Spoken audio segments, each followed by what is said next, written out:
Nag-offer ng trade ang rain or shine sa Magnolia Hotshots na kung saan si Gian Mamuyak trade nila sa Magnolia kapalit ng second round pick sa 51st season at si Yukian Andrada. Eto na yung classic veteran guard for youth at pick trade ng rain or shine. Ating i-breakdown ng trade na ito. Sa Magnolia Hotshots, kailangan nila ng depensa at 3-point shooting sa guard spot. Kulang sila doon after umalis ng iba. Si Gian Mamuyak ay perfect sa 3-and-D guy. Kayang bantayan ang 1-3 positions, hindi need ng bola, spot-up shooter lang ay okay na. Fit na fit sa system ni Coach L.A. Tenorio, isasakripisyo ng Magnolia ang prospect at pick. Pero kung target nila championship ngayon, worth it naman ito. Sa rain or shine, panalo sa rebuild at asset mode, dahil kailangan nila ng kabataan at picks. Nagbibenta na sila ng veterano para sa future. Si Yukian Andrada ay 23 years old pa lang, 6'5" na pwede mag 3-4 sa position. May upside na at project player pa. At second round pick na dagdag asset para makakuha pa ng mas bata sa draft, isasakripisyo nila yung veteran leadership at perimeter defender nila. Kung sakaling matuloy ang Gian Mamuyak for Yukian Andrade plus second round pick trade, may epekto sa bawat koponan. Para sa Magnolia, ang epekto sa kanila kapag nakuha nila si Gian Mamuyak ay naka-all-in mode na sila.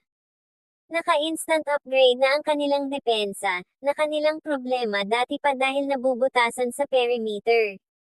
Kulang sa mahahaba at mabilis na guard. At ang solusyon ay si Gian Mamuyak na 6'2", mahaba ang kamay, all defensive potential. Kayang mag-switch 1-3. Magiging resulta, mas mahihirapan na kalaban sa transition at sa mga shooter. Mas gaganda ang kanilang spacing dahil si Gian Mamuyak ay 30% at 3-point shooter. Hindi kailangan hawak ang bola. Corner specialist. Mas luluwag kila Ian Sanggalang, Xavier Lucero, at Clifford Hopia sa ilalim kasi rerespetuhin si Gian Mamuyak sa labas. Para naman sa rain or shine, ang epekto sa kanila kapag nakuha nila si Yukian Andrade plus yung second round pick sa 51st season ay naka-reset mode na sila, nagkaroon sila ng positibong aspeto sa pagkuha nila ng batang manlalaro na si Yukian Andrade, 23 years old at 6'5" athletic. Si Coach Yeng Guiao mahilig mag-develop ng ganyan. Ang resulta, may bago silang 3-4 na pwedeng palaruin hanggang 5-10 years. Project pero may potential, dumami ang kanilang asset sa pagkuha nila ng second round pick season 51st na dagdag bala sa draft. Pwede gamitin pang trade ulit o pangkuha ng sleeper pick. Ang resulta, mas maraming options ang rain or shine sa susunod na 2 seasons. Ang magiging adjustment ni Gian Mamuyak at Yukian Andrade sa bagong koponan nila ay ganito. Dito magkakatalo kung magwo-work ba yung trade. Ang adjustment ni Gian Mamuyak sa Magnolia ay 3-5 games lang. Sa magiging role niya na depensa at spot-up 3 plus hustle. Tanggapin niya na 4th hanggang 5th option lang sa opensa. Huwag magpilit humawak ng bola. Sanay na siya sa ganito nung nasa Gilas at rain or shine pa siya. Sa system ng Magnolia na motion offense, kailangan laging ready siyang tumira sa corner at mag-cut pag na-drive si Mark Barroca or si Jerem Lastimosa. Hindi ball dominant si Gian Mamuyak kaya, perfect fit siya sa ball movement. Sa chemistry ng Magnolia, sa kanyang veteran mindset, makisama agad siya kila Mark Barroca, Ian Sanggalang, at Paul Lee dahil sila leader doon. Magiging defensive stopper siya ng second unit.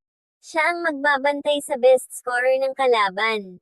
Ang adjustment ni Yukian Andrade sa rain or shine, mahihirapan siya buong conference. Sa kanyang role na from bench to rotation, kung sa Magnolia, 5-8 minutes lang siya, sa Rose, bibigyan siya ni Coach Yeng Guiao ng 15-20 minutes agad para ma-develop.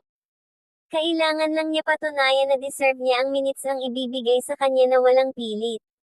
Sa system ng rain or shine na physical, discipline at system ni Coach Yeng Guiao na takbo, depensa, dapat walang arte, dahil papagalitin kapag nagkamali. Kailangan magpakondisyon at aralin yung mga play ni Coach Yang Guiao dahil mahigpit yan. Magkaiba ang culture ng Magnolia at Rose dahil mas physical at maingay sa Rose. Kailangan niya mag-score kasi nawala si Gian Mamuyak. Hindi na siya taga-upo lang. Kailangan i-improve niya yung 3-point shot at rebounding niya. Yun ang hahanapin sa kanya.